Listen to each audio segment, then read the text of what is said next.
Okay, I think we should start, and other students can join later. So before starting, I think I need to check a little bit if everyone is comfortable when we talk in English, because there are some parents here.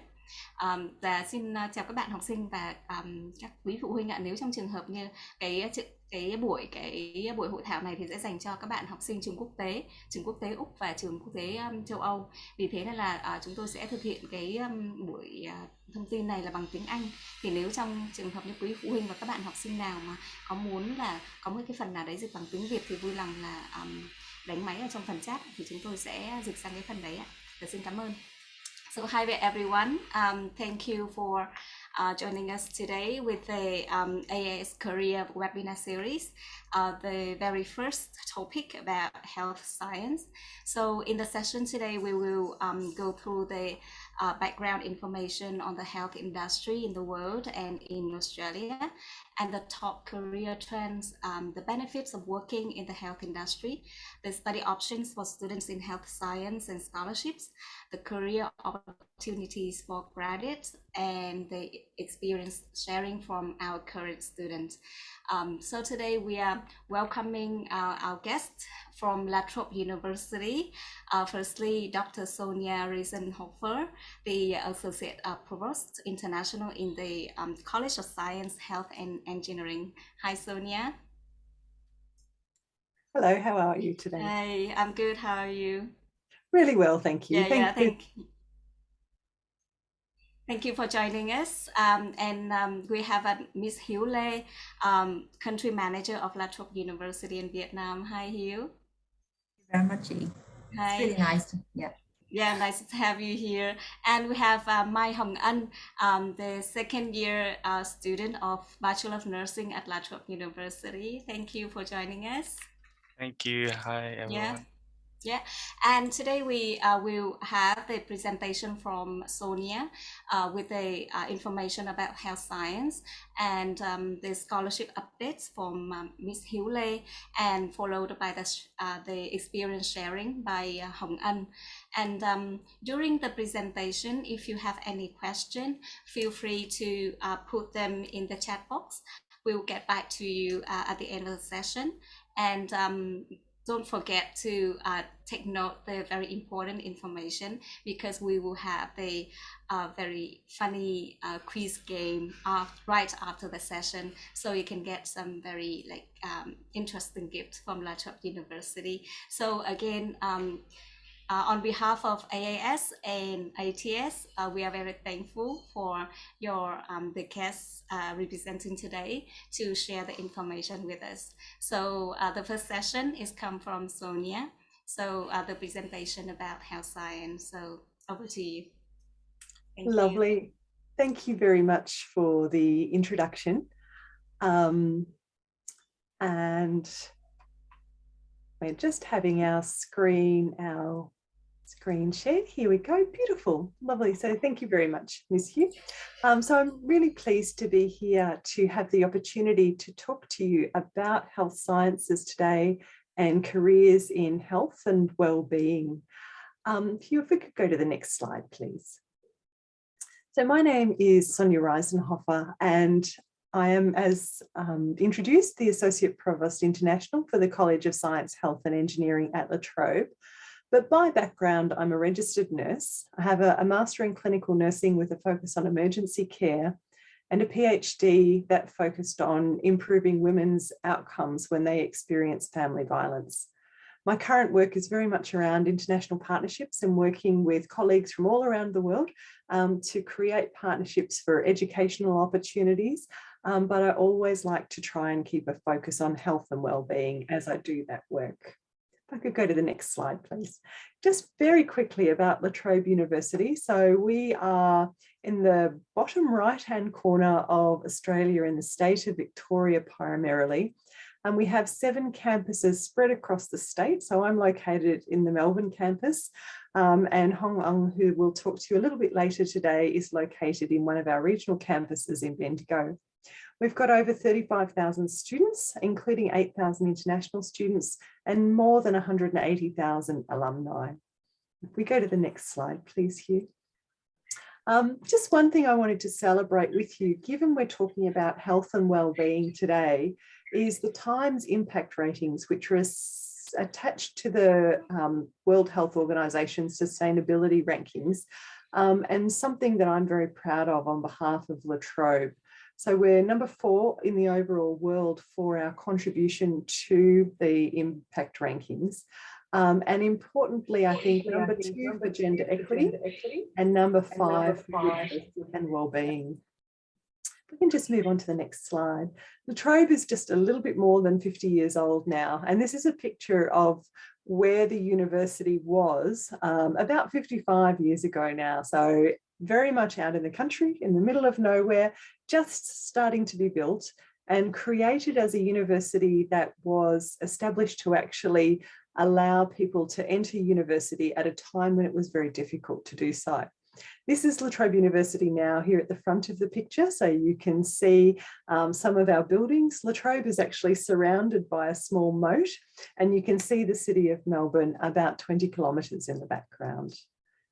Some of our cultural heritages is just incredible for us. So Melbourne is the cultural capital of Australia.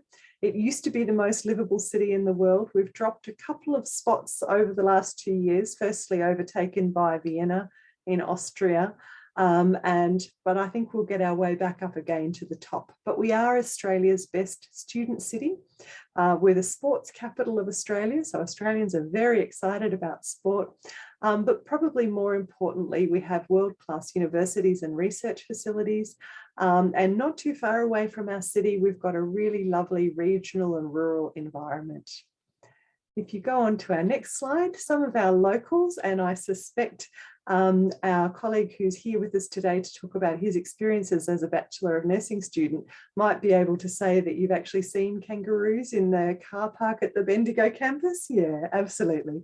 So, you know, Australia has lots of things to offer, but really today I'm going to talk to you about exploring a career in health. And I have to be honest, it's changed a lot in the context of COVID. So I'm going to talk a little bit about those changes and then talk to you about some of the opportunities you might have if you're thinking about a career in health. So just on to our next slide. One of the things I'll say, and this is from my own experience, is that health is an amazing choice when you're thinking about a career. It's a career for life. The world is always going to need healthcare professionals, and we know at the moment that there is a global shortage. So it's very easy to get work in healthcare, and you'll be in demand, I suspect, in Vietnam, but also around the world. We know that COVID-19 has really changed, if I could just go back, COVID-19 has really changed how we live in our world. It's changed the way we interact with healthcare professionals. We know that before COVID, and hopefully soon again, our population will become much more mobile. We will be able to travel again, we'll be moving, we'll be exploring different parts of the world and thinking about careers in different parts of the world. We know that our population is aging, and as we get older and live longer, we want to have a really good quality of life. But at the same time, we know that as we get older, we're more likely to experience disease and illness. So we need healthcare professionals to help us stay healthy and to live our best lives as we get older. And taking up a healthcare career, wherever it might be, brings you a whole variety of different things. So it gives you that opportunity to work as part of a team, but it also gives you that opportunity to be quite autonomous or independent sometimes in your work, depending on the career that you choose. It's very challenging, it's very varied. The industry is changing all the time, and there's always new opportunities as you go through, as you develop your career. You can take choices around being a clinician or a practitioner. You might look at leadership and management. You might look at education like I've done. You might look at specialty practice in an intensive care, all sorts of different things. So there's an amazing career development. And probably one of the most important things, our career in health gives us that opportunity for a human connection. We're very reliant on technology and those sorts of things, but health is that perhaps one of those career paths where you know that you're going to be making a difference in someone's lives and you have that opportunity for those relationships. Thank you, Hugh. So if we think about where we are right now, in the context of what COVID is doing, we know that we're in an age of digital disruption. Everything is changing because of the technology. We have the way we teach and learn, we use a lot of simulation equipment and mannequins. We know that our population has immediate access to knowledge now through the internet. Some of what they find is truthful, but we also know, and we've seen this in COVID, that some of what people find on the internet isn't true. We know that health science is really now forefront in our minds, and I'll talk about this a little bit more. And we know that our workforce is moving much, much more. And certainly in Southeast Asia, there's the Mutual Recognition Agreement on Nursing as an example, which encourages nurses to work across all of those different countries. Next slide, please. Just a very quick snapshot. I'll just pull some of these out. If we think about Australia's health in 2020, at the beginning of 2020, before COVID hit, coronary heart disease, so heart and lung issues, were the leading cause of death. We knew that 1 in 5 or 1 in 15 hospitalizations was preventable. Dementia or Alzheimer's was the second leading cause of death in Australia and the leading cause for women. And if I tell you that women live longer than men, and as we get older, we're more likely to get dementia, you might be able to see why. In Australia, we've had a very active campaign against smoking. And you can see there that in 2019, about 11% of Australians were smokers, but that's half the rate of back in 1991, where about 25% of the population was smokers. And that's because they've raised the price of cigarettes dramatically. They've banned cigarette advertising, They have made plain packaging of cigarettes in a horrible olive green colour with horrible photos that show the damage that cigarettes can cause. So there's really big changes in health. I can go on to the next slide. But then COVID struck. So in Australia, we really had that first impact, perhaps in February and March. And really that has changed health very, very greatly. So you're a little bit quick for me, beautiful. To the next slide. So it really has brought health to the forefront, and that's been around the world. And I've got no doubt that that has happened in Vietnam, just as it's happened in Australia. And the one thing that we've certainly seen is that there's been a global respect for the value of healthcare professionals. So those people providing care to patients, but also the public health officials and the scientists who've been leading the research into finding vaccines and treatments for COVID. Our students, and just quickly before Hugh changes the slide, that picture is some of our students, our nursing students at the Mildura campus who've been involved in testing the local community for COVID under the circumstances of our outbreaks. Next slide.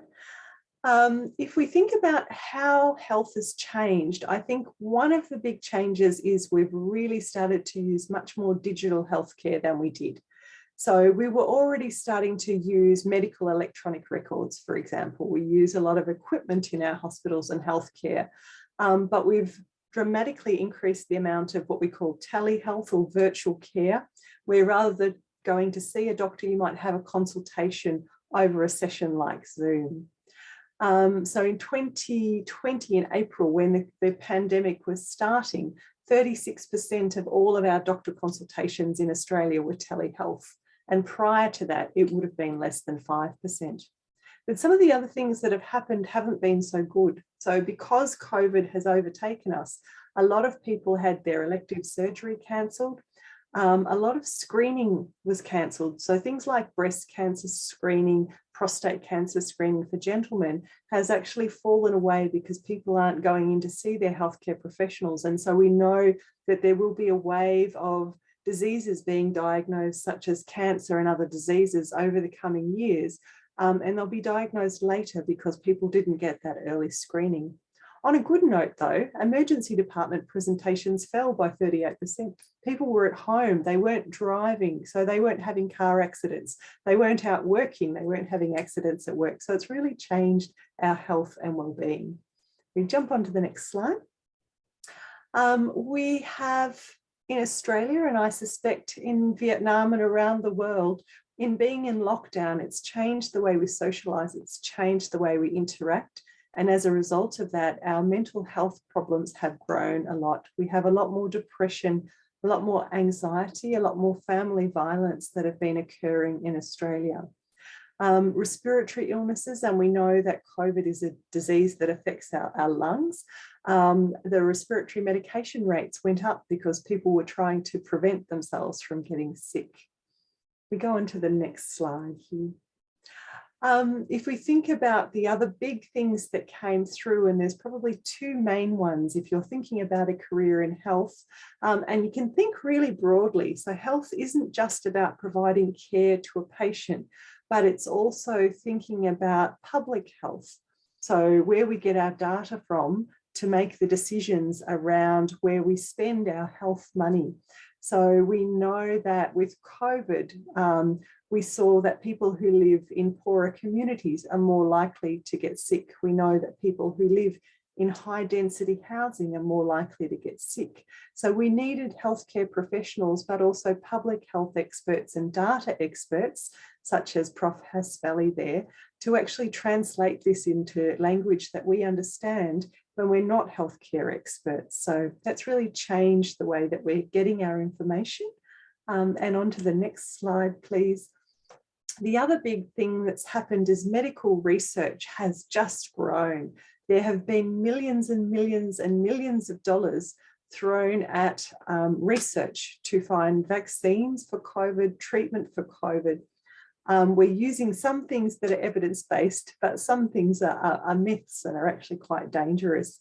But I think this is going to change the world. We've learnt so much around how to create a vaccine in a short time frame that our medical researchers, I think, have got a whole new set of things that they can use to look at treatment for other disease. So health science research, I think, is going to be an incredibly big growth area for the coming period of time. On to the next slide, please. So the one other thing that is really clear to us is that COVID has really increased the demand for health professionals. And we see that in our student population too. So since COVID has occurred, we have many more students applying to study with us in degrees such as nursing and other health science areas. So it's a really exciting time in health. Next slide. So I think one of the things for me when I think about healthcare, we do it across a spectrum. So we often think of health professionals as somebody who is caring for someone who is sick. So you might be a doctor, you might be a nurse, you might be a dentist, for example, and you're working with an individual patient to care for them at that moment in time. But health is really much, much broader than that. So we have our researchers who are researching diseases, treatments, interventions. We have our public health people who are looking at how we can actually stop people getting sick, how we can prevent disease, how we can help people to age in a better way. We obviously have our healthcare professionals who are providing that care and support one-on-one to a patient in an acute situation when they're unwell. But we have a lot of healthcare professionals now who are moving into preventative treatment or trying to keep people as well as they possibly can be, keep them healthy at home rather than having them come sick into the hospital. Next slide, please. So I've just got a very small examples for you to think about, but really think very broadly when you're thinking about health. And I think you've probably got some great career counsellors working with you as students that you can talk through some ideas. So if we have a look at the first example, we have many, many different types of health disciplines at La Trobe. Some of them are very individual patient focused and some of them are quite broad. But we have things like pharmacy, so where you dispense medications, paramedicine or ambulance officers. We have nursing and midwifery, dentistry and oral health, public health, so that broader picture of how we look after our population. And it's really our public health and our epidemiology experts who've been leading the conversation around things like social distancing, wearing masks, getting vaccinated, when we can open up, when we need to go into lockdown. We have our health administration, so those people who are the leaders in our healthcare. Science and biotechnology that give us the tools and the understanding around how diseases work and how medicines work. We have psychology and counselling to support and respond to mental health and well-being. And then a whole suite of allied health programs, which are quite unique and discipline specific, and looking at different parts of the body. So like podiatrists who might look after feet, dietetics where you look after nutrition, and we know that a healthy diet significantly improves our health and well-being. Speech pathology, so people who actually help us learn to talk, especially if we have had things like a stroke, or in children who might need some support in learning to speak, and just some examples. If we go on to the next slide, please, Hugh. And you can see the sun setting in front of me here. It's just on 7:30 in the evening. So I just have 3 courses to provide to you as an example. And the first one is the Bachelor of Nursing. And I won't say too much about that because we have got Hong An here who's going to talk about this a little bit more. But essentially, nurses are in an amazing position at the moment, and there are so many career opportunities. So nurses can be specialised in something like emergency, in intensive care, in working in theatres, in operating suites. They might work in the community, they might work in mental health. So there's lots and lots of opportunities for nurses. You might end up being an associate provost, you never know. And our Bachelor of Nursing program is able to be offered to students in both regional and in Melbourne campuses. We, within our program, offer our students at least 800 hours of clinical placement where they get that hands-on experience of working with patients, with nurses, with other healthcare professionals, so that the time they graduate, they're in a position where they're ready to enter the workforce with support as a new graduate, but a really exciting time. There are opportunities to study Indigenous health, which is the Aboriginal population in Australia, and also outside of COVID, that opportunity to undertake an exchange program or go overseas during your studies for a placement or a semester to learn about nursing and healthcare in a different cultural context.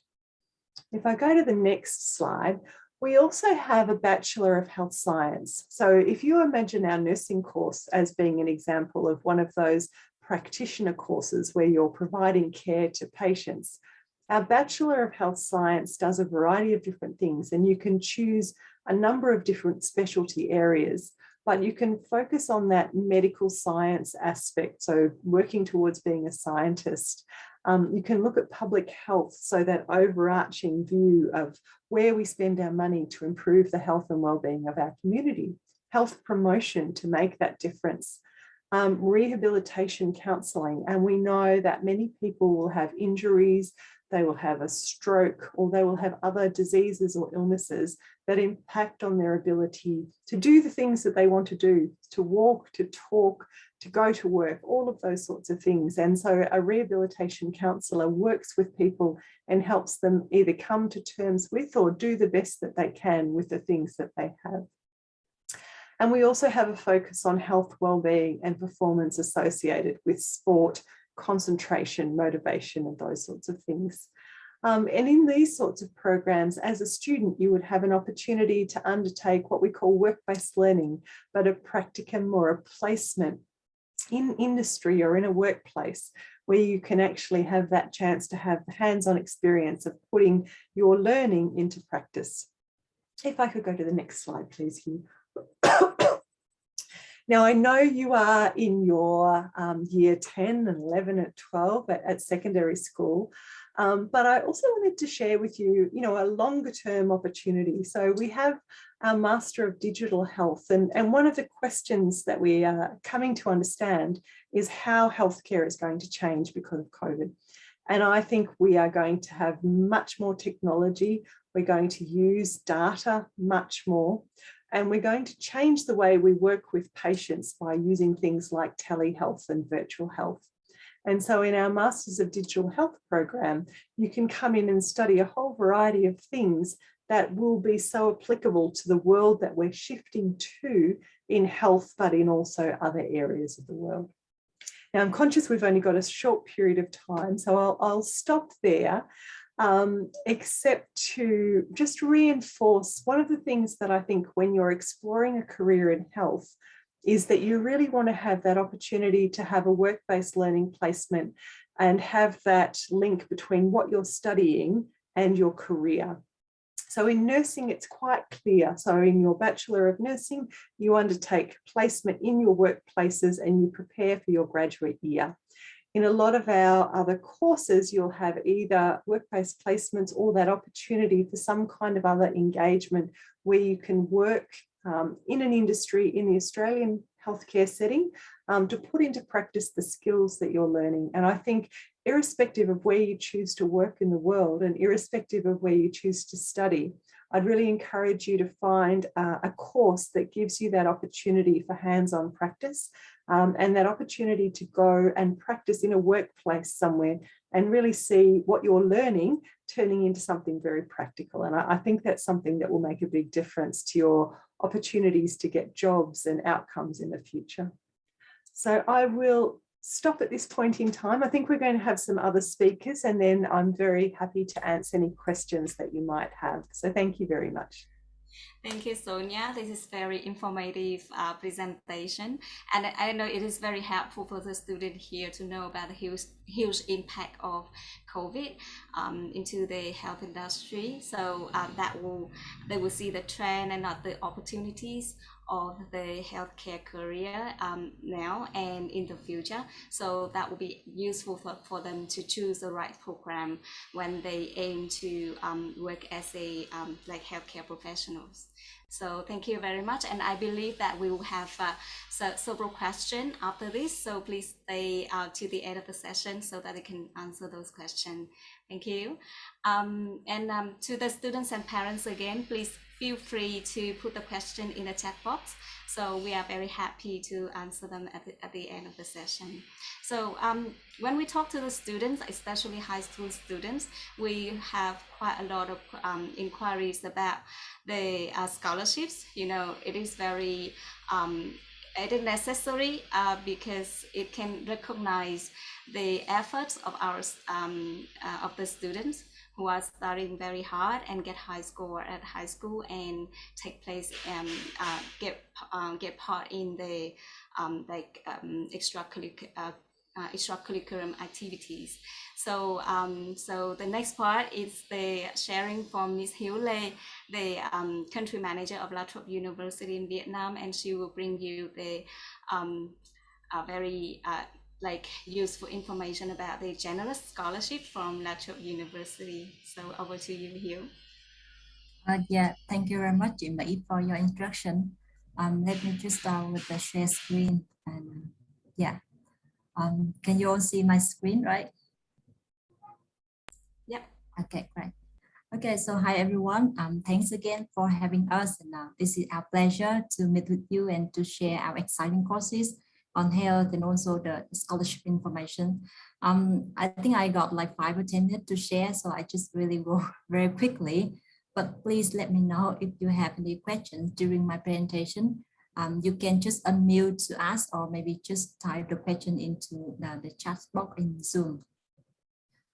Yeah, so I can start with some of the update at La Trobe. So with regards to the Bachelor of Nursing, you can see now we are accepting PTE academic.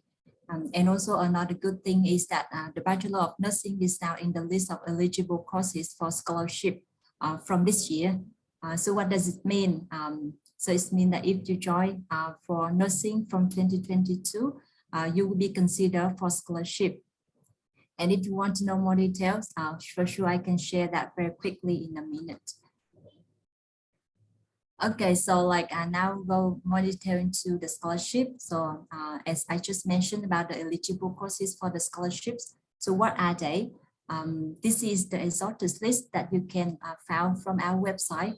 I also put out the link here, so you can click to the link and you can see the list. So in the list here, you can see like we have some courses, some really hot courses in health science. For example, the Bachelor of Nursing, Pharmacy, also biomedicine psychologists, and also some other double degrees. With the double degrees, you can get both degrees upon graduation. And please also bear in mind that there's also some courses that are not eligible for scholarships. These are just very practical information for you. So like if you have more questions, you can also come to us. Some courses here that you can see, they are mostly in the allied health, for example, like podiatry, physiotherapies. And also it's good for you to note that they have a very competitive selection process for admissions. Therefore, if you want to know more information, you can always reach out to us. All right, so now I come to the scholarship. So you can see there's a lot of scholarships given to international students for at Lathrop University. You can see like here's there got quite a number of them. The good news that they are all automatic, which means that you don't need to submit a separate application to be considered. The only two scholarships that you need to submit further documentation is the Vice Chancellor Scholarship and Excellent Scholarship for Vietnamese students. These are the two scholarships in the bottom of the list.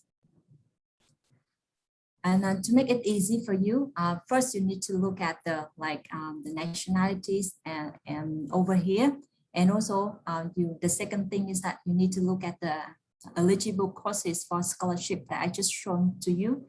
Another tip for you is just you can contact AIS, and they are really great in helping students to achieve high scholarship. So I think that's the easiest way for you. Okay, now so I will move to the most popular scholarship for the Vietnamese student. We have the Vice Chancellor Scholarship over here with the value of 100%, and the other one is the 50% scholarship. If you notice, the main difference between the two scholarships over here is the semester that the scholarship are applied for. For example, if the Vice Chancellor Scholarship, which is value up to 100% scholarship, will be applicable for semester 1 and semester 2. The other documentation that you need to submit is the CV and also a 5-minute video recording to answer the questions that you can see on the screen over here. Please also note that you will need to submit everything before the deadline, and I also put out the deadline over here so you can take a note. Also, this PowerPoint can be sent over to you through AIS, so you don't need to be too much worried if you can take note. Similar to the 100% scholarship, we have the 50% scholarship for Vietnamese students. For this scholarship, the difference is that this one will be applied to the summer semester, which is November of 2022. Another difference is that instead of submit the video recording, you will need to submit a personal statement. Now let's move to the two more popular scholarships for every student. So this is the scholarship for international students. This will be applied to students with whose nationalities was not on the list that I showed earlier to you. This international scholarship is also automatic. So it means when you submit the application, the scholarship offer will be attached along with your course offer. If you look at the criteria, you can look over here with the score with the IB. So if you got an IB, for example, with 27 and above, you will be automatically granted with 25% scholarships. And please bear in mind, this scholarship is renewed every year. Another scholarship is region-specific scholarship. I have a region Pacific because it might have different name determined by your nationalities. So for example, we have like Southeast Asia scholarship, we have like Latin America scholarship. They might have different name, but the similar thing is that they just will be based on your IB score, and then you can also determine how much scholarship you can get from this scholarship. the difference between the region Pacific and the international scholarship is that there will be a 5% difference in the tuition fee. So for example, the international scholarship will get you up to 25%, and the region Pacific will get to up to 30%. Also, we have other scholarship. I just go really through very quickly. For example, the online offshore scholarship. It will be awarded on top of your regional base or the international scholarship that you already entitled to.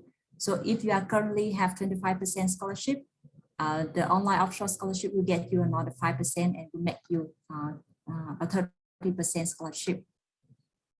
I will go very quickly through all the scholarship because these are quite straightforward, and when you apply to the job, you can get the scholarship on your offer, so you don't need to be worried too much. You can always consult with AIS and they can advise you to have the biggest combination of scholarship from LTU. We also have regional like Victoria Experience Bursary. So for this one, just for your information, Letup University, we have like 7 campus in total. So among 7 campuses that we have, 4 of them are regional. So if you are applying to study in the regional campuses, you will have an additional 3,000 scholarship. Yes, so like these are some of the scholarship that you can get from the Letup University. I also put it here, the Bachelor of Health Sciences for your information, and just serve as an example for you. If you curious about the the admission criteria, so you can see here with the health sciences, like we need to have like an IB of 24, for example, and we need an IELTS of 6.5. Of course, with Bachelor of Nursing, the entry requirement would be more challenging, and maybe Hồng Ân can share a little bit about that later on. But I'm just put it here for your information. And last but not least, I'm just very glad to share that we have the Smart City Innovation, which is the high school competition we designed for high schools from Vietnam. And like we in Asia, we have a lot of challenges when we have a very rapid development. And for this competition, you will need to submit your application, and you need to solve, our challenges in 5 different areas, like infrastructure and technology, mobility, health and well-being. These are the 5 areas that you can submit the application on. How does the competition work? I just outlined over here some of the key milestones that you need to go through. It's quite easy and easy because this is our first time to launch this game for the Vietnamese student. I hope to receive the application from AIS. So for you are eligible to apply for. You just need to contact us, or maybe you just need to go through the link over here. And this is a photo of all of us together. I know that you are really good at sport, but how about trying something new? You may submit for like an application, and you may be shortlisted and be awarded with an iPad for every, for every member of the winning team. So we are really looking forward to receive some application from AIS. Yes, so that's just for me. I hope it's not too much information for you, but just please make sure you can always send me some more questions after the section. Yeah, thank you, Hiếu. Yeah, Thank it you. is a short presentation, but there are a lot of scholarship opportunities. So I think that the students here, beside the 25% scholarship, they are aiming to have the like 50% or 100% scholarship. With a very high score. I believe like many students here, as the previous students that we supported, can get those kind of scholarships. And it is not just like to help you with the finance, but it will encourage you with your study in the future and build up the profile when you study or when you look for a job in the future or do the research. And Yeah, thank you Hugh for the session. And then we come to the next part. We have Hồng Ân. He is studying nursing at La Trobe University, and I believe that he will have some like very like some experience in choosing the major and then the study experience at La Trobe University. So first of all, thank you Ân for joining us today. And can you share a little bit about the how did you choose the major when you were at high school and why nursing? The decision of me undertaking nursing came from inspiration. It was from my mom, who was a businesswoman, but she volunteered in taking care of the elderly in an aged care facility in Vietnam. Um, Despite that, she's always have business to take care of. She's just trying to find time and to participate in the community, and I really saw the impact she made on others, especially those who are in needs, like the elderly in Vietnam and where I live. And that was um, that contributed to my decision to undertake nursing. Another reason is that I always loved biology. I did pretty well in high school, and when I tried to decide which career I want to be in the future, I sort of align my own what I'm good at and what I can contribute. So I feel like nursing is a career where I can apply what I'm good at to the community and to give out what I can do for people and helping others. Yep. Yeah, thank you So for that's the sharing story. your inspiration. I believe your mom is very proud of you for what you've been doing. Thank you. So like from my experience, I see like most of the nurses are female. So yeah, so what is your experience to be as a male nurse? What is the challenges and do you see the opportunities to be a male nurse in the future? It is true that the nursing industry is predominantly female, and even it's been like that for decades now. Even in my class, I think I'm the only one in five males in my whole like 100 people Mm, class. So yeah, I can acknowledge that it's very apparent that it's female dominated industry.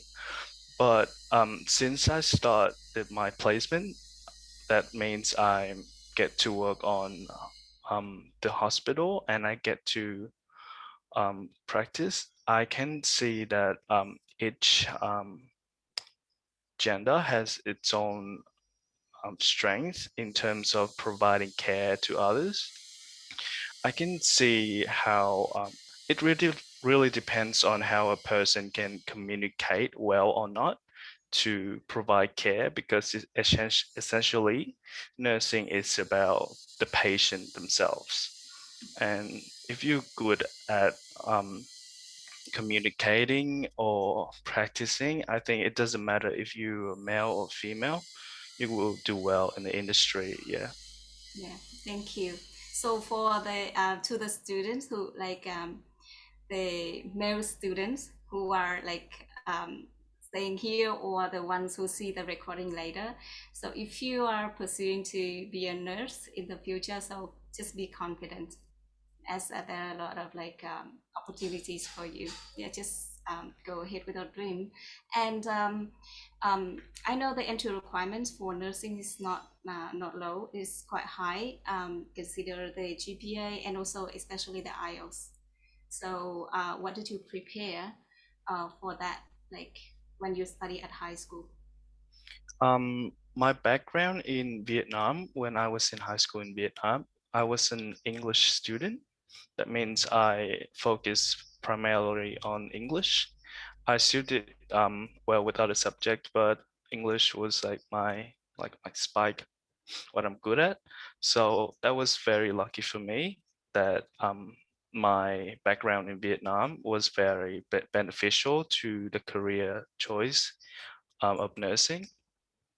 My advice for future nursing student is that it's always about communication, like I've said before.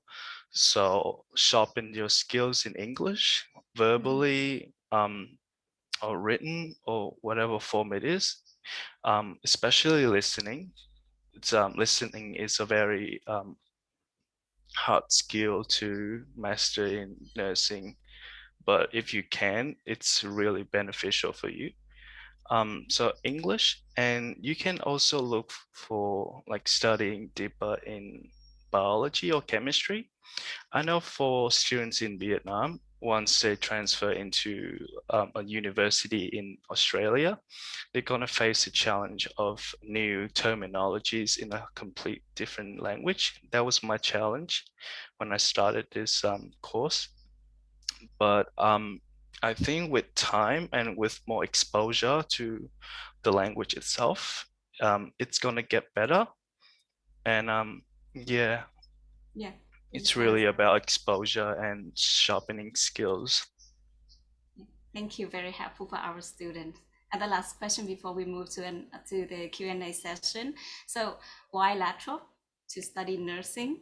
And can you share your experience when you study nursing at Latrobe?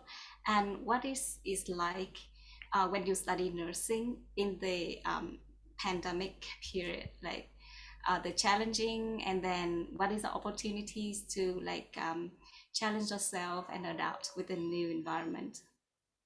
The reason why I chose Latrobe, because when I was in high school in Melbourne, my brother who already started doing his PhD in Latrobe Bendigo campus, and he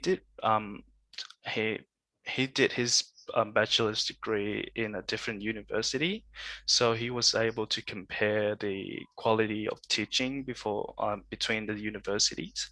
So he recommended me in terms of nursing. He recommended Latrobe because how well and dedicated the facilitators can be in providing knowledge to the students.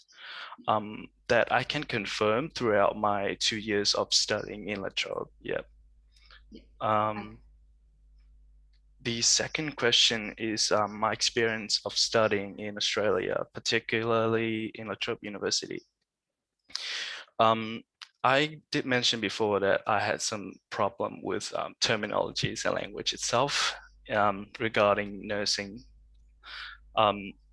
So I started my course in 2020, which was the beginning of COVID. So it's sort of aligned with it. So came the introduction of online study. Myself, I cannot focus very well in classes. That's why I need to take notes. Like sometimes I couldn't remember what was in the class, so I just take notes and then review it later. So online studying was definitely interesting for me, an interesting experience, because how we can record the sessions, and how handy it is for students to review the material at the same time as the teacher. I mean, I think it's the same as face-to-face, but one of the drawback of online studying, especially in nursing, is that you are limited to practice. Due to COVID restriction, we had less time in the practical labs. That's where we practice our skills, our particular nursing skills.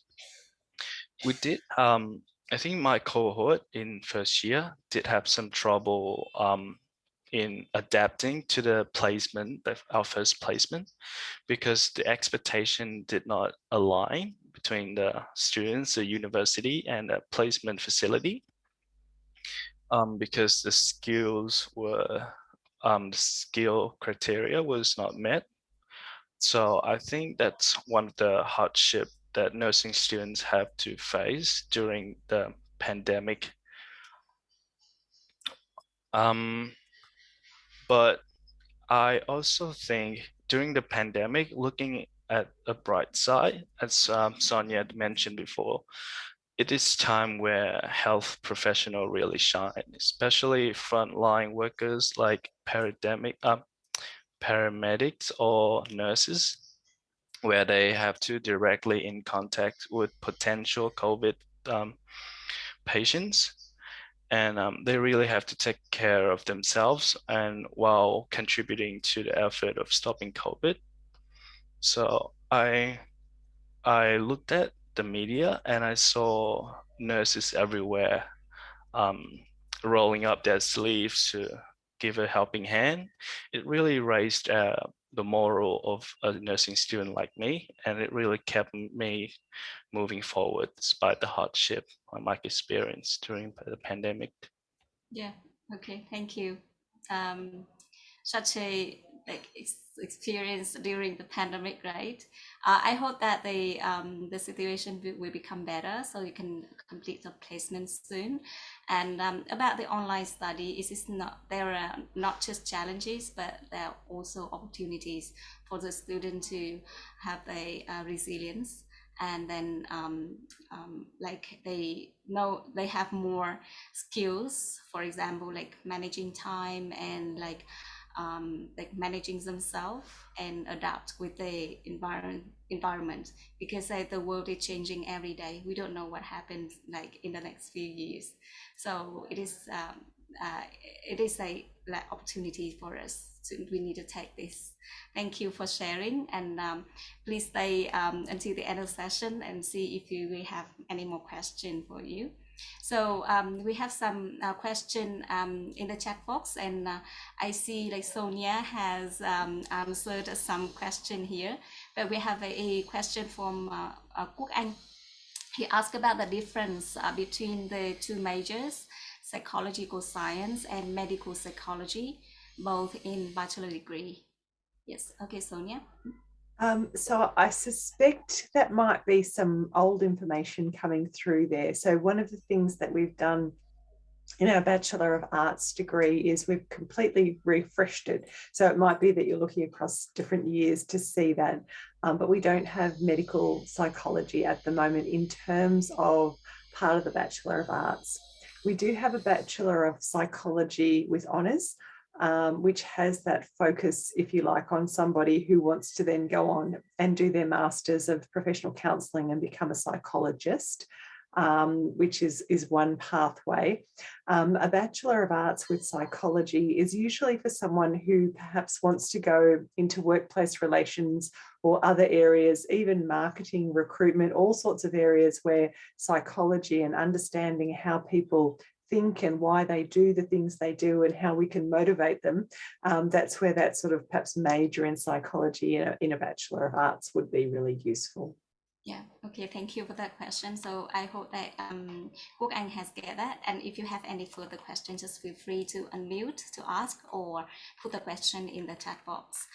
So Sonia, before we do this session, we informed our students, and some of the students, they say they would not be able to attend. They sent some students 2 emails. So I have a question like, with the development of technology today, so the trend of incorporating technology into the health industry is very crucial. So what skills will the student need to prepare to be able to adapt to this trend? I think that's a great question. On a really practical level, and I suspect many students do this anyway, but one of the best things I ever learned in high school was how to touch type.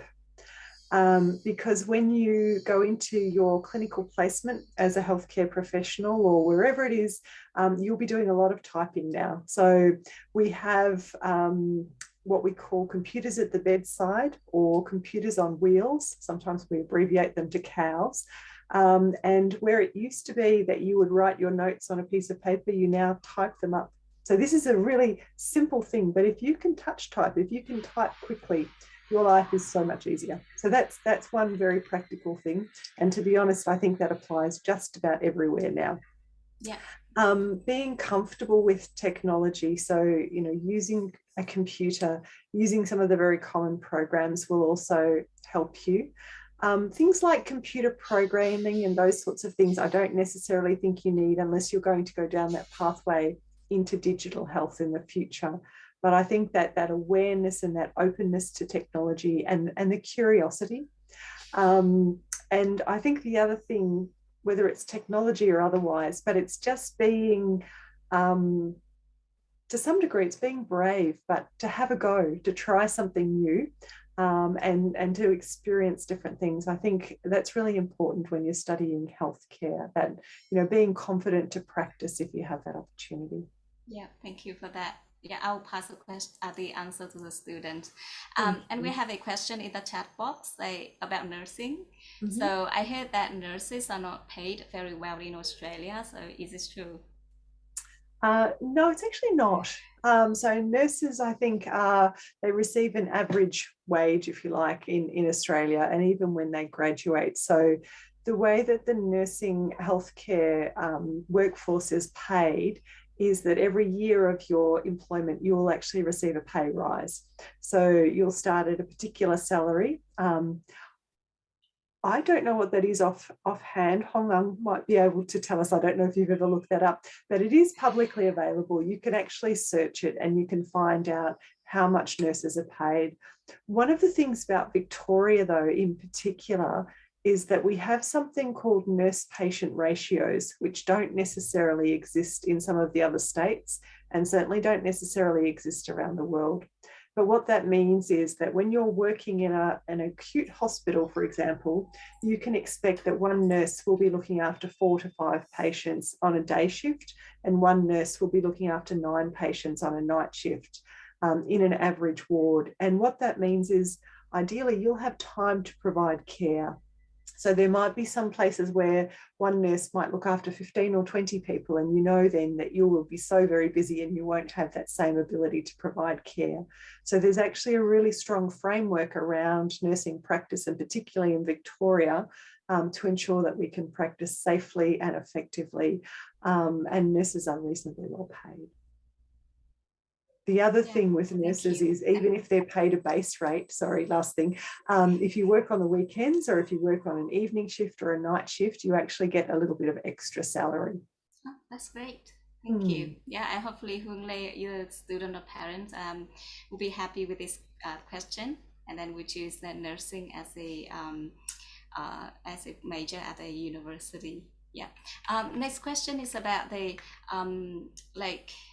what the health students need to do to best prepare for the job after graduation. So what should they do during their studies? A really good question too. So if I use nursing as an example, and it's a particularly good example, in Australia, you'll have clinical placement during your course where you'll have the opportunity to practice in a supervised environment.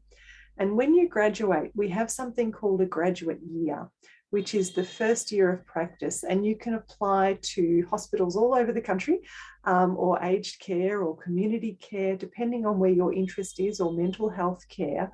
And it's called a graduate year position. And in your graduate year, you're employed as a nurse, you're paid, you're in your first year of practice, but you enter a supported program where the hospital will provide you with an educator, with a mentor or a buddy, and someone that you can go to for help as you're starting to practice as a nurse. So you still have your own patients and all of those things, but there's this protection around you to help you settle into the role. So that's a really great thing, and that's not everywhere around the world, but it is something that's very strongly inbuilt into the Australian healthcare system.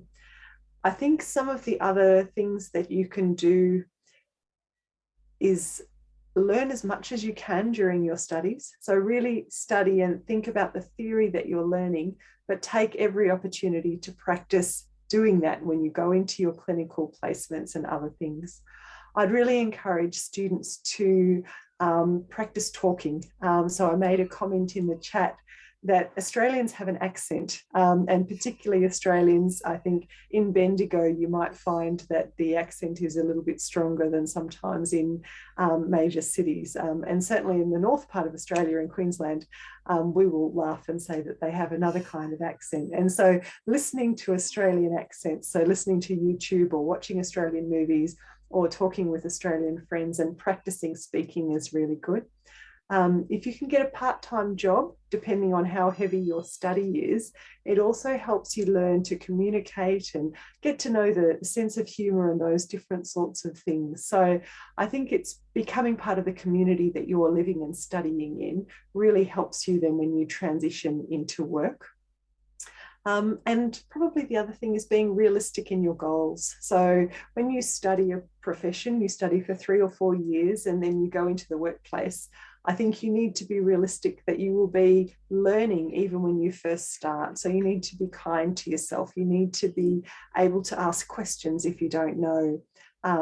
Find out where to get information from. Look for somebody to be your mentor or your support person. I think that makes a real difference. Yeah, that's very helpful. Learning from communicating, from talking, from anywhere, from people around, and then like always asking, right? Yeah, exactly. Thank you very much. And yeah, and I'm just going to interrupt. It looks like Hong unmuted. I think you might have something to say. Yeah, I just want to add on to the discussion of preparation before graduation. Yeah, so nursing is very common for nursing students to start working at a similar environment or maybe hospital during their study. I think after the first or second placement, like a nursing student is going to have like 5 or 6 placement throughout the 3 years course. After the second placement, they can apply for position in hospital. It's called health service assistants. They gonna work within the ward, and then they are going to help nurses and other health professionals in providing care within their scope of practice. I think it's a very good idea to apply for a position because you get that exposure to the environment, the clinical environment. And another option is that you can start working as a personal care worker as a student. That means you work in an aged care facility. You are going to provide care for the elderly. That's within your scope of practice as well. And I myself am a PCA, personal care worker, and it really helped me with planning and planning with tasks within a shift. So it really helps for my placement as I can do it very fluently. That's a great preparation for students. Yeah. Thank you for adding on. Thank you. And we have another question from Quốc Anh. I think Hiếu can share a little bit share your screen again about the scholarships. He asking about the 80% or to 100% scholarship. Actually, you don't have 80%, but you have a 50 to 100% scholarship for talented and passionate overseas students. Yeah. Yes, thank you, Jin Mei. Yes, and thanks, Quốc Anh, for your question. So, I'm really sorry that the straightforward answer to this question would be a no. I want to share that we have the 100% scholarship launched for Vietnamese students for the first time in 2021. That is a very good step for us to connect with the Vietnamese student, and also we know that we have a lot of high achieving students from Vietnam.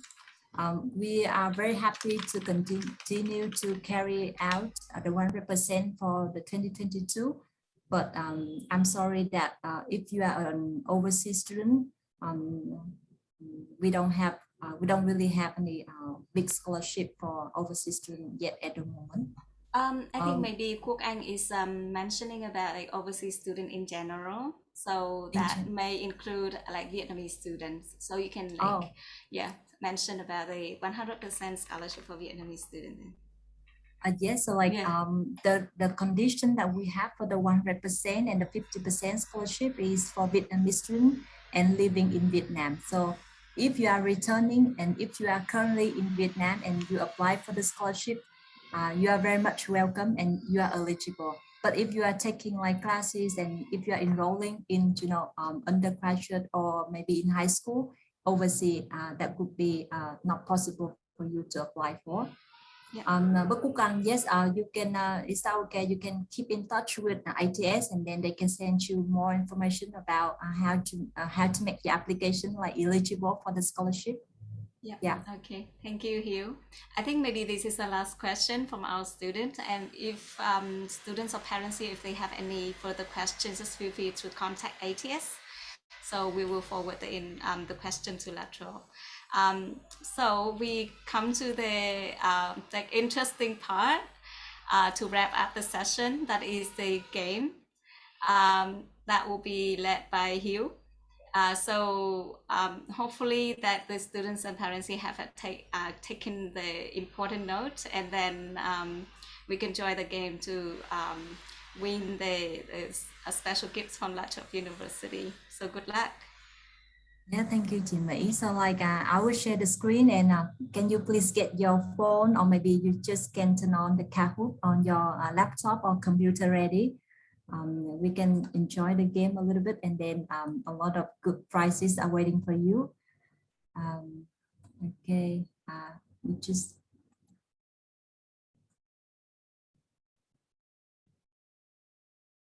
hang on, please bear with me.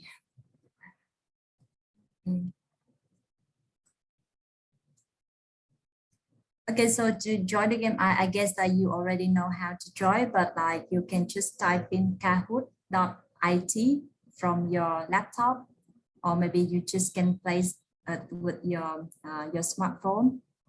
It should be all right.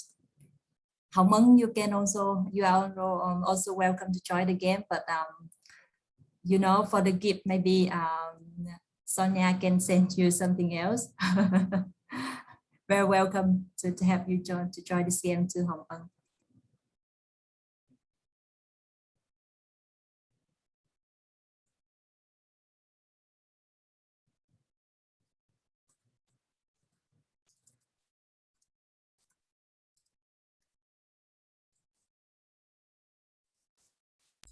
So we have 3 people joining. Quốc Anh, Hương Lê, Nini.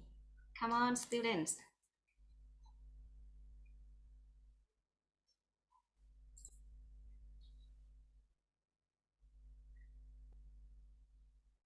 Nice.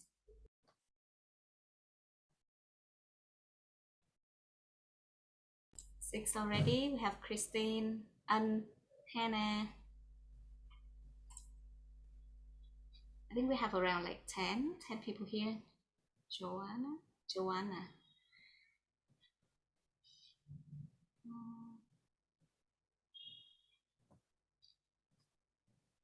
And we still have Windy, right? We're waiting for Windy.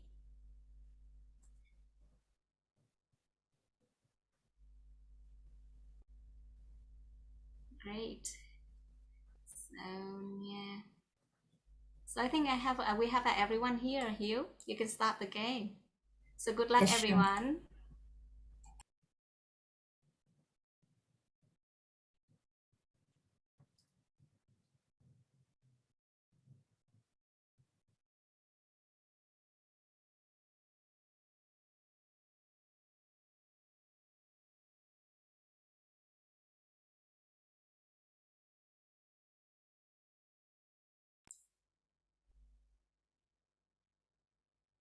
Oh, you have a material here.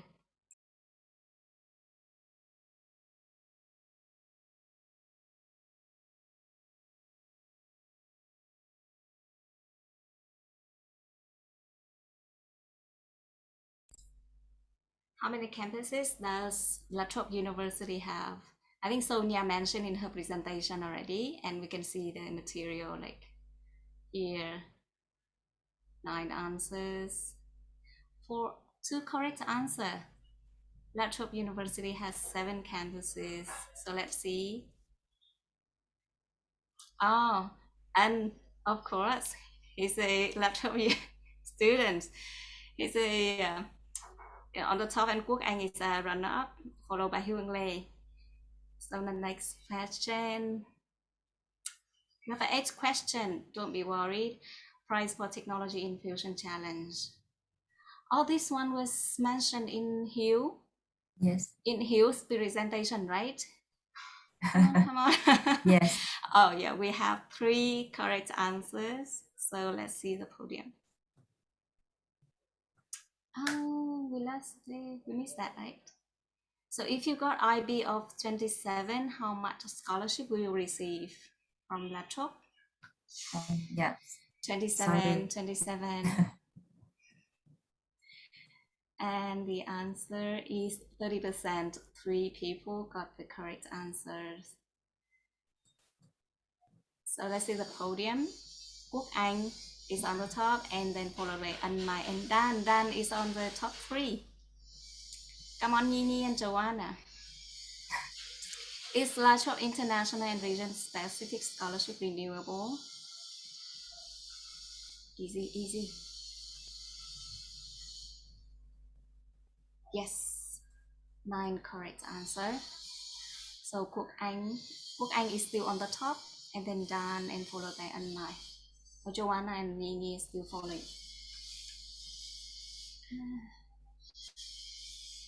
Deadlines for Vietnam Vice Chancellor Excellence Scholarship for Semester 1 2022. Here. That's the top one. Yep. Choose the red. Yeah, 2 correct answers, 28th of November this year. Okay.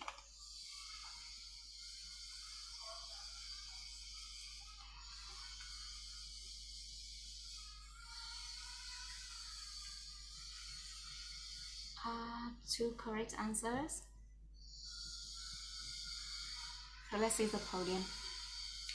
Quốc Anh still on the top, and Nini come to the second place. And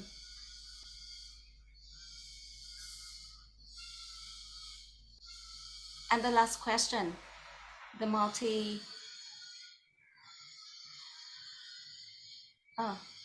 multiple answer is Bachelor of Nursing list eligible for course. Only one answer for this one. Yes, it is in the list for scholarship. So let's see the podium. The third place, and congratulations. The second place comes to Nini, and the first one, I guess, Quốc Anh. He gave the very good question through the session. Congratulations, Quốc Anh, Nhi, and Anh. And Hiếu will send the prizes to the students, right? Yes, sure. So Yeah. I got. Thank you. I just make a print screen, and then I'll contact you again for the list, and then I'll send the gift through ATS, and then you can help me to deliver the gift to the student. Thank you very much. So I will stop share my screen. Quốc Anh, can you please send a private message to me and give me your email address so I can contact you later for the prize? And me, and I got your email as well already. Thank you. So we came to the last session of the last part of the session today. Thank you to all the students and parents who are staying to the last minutes of the session, and we hope that we have a very good discussion today about the health science, and hopefully to get back, see you again in other session with other topic. Thank you very much for joining, and to the guests, thank you for the time, for stay here, spending your time sharing the very helpful information and your experience to our students, and hope to see you in the future. Thank you very much. Thank you very much for having us. Have a lovely evening. Yeah, bye-bye. Bye. Thank you, everyone. Bye. All the best. Thank you.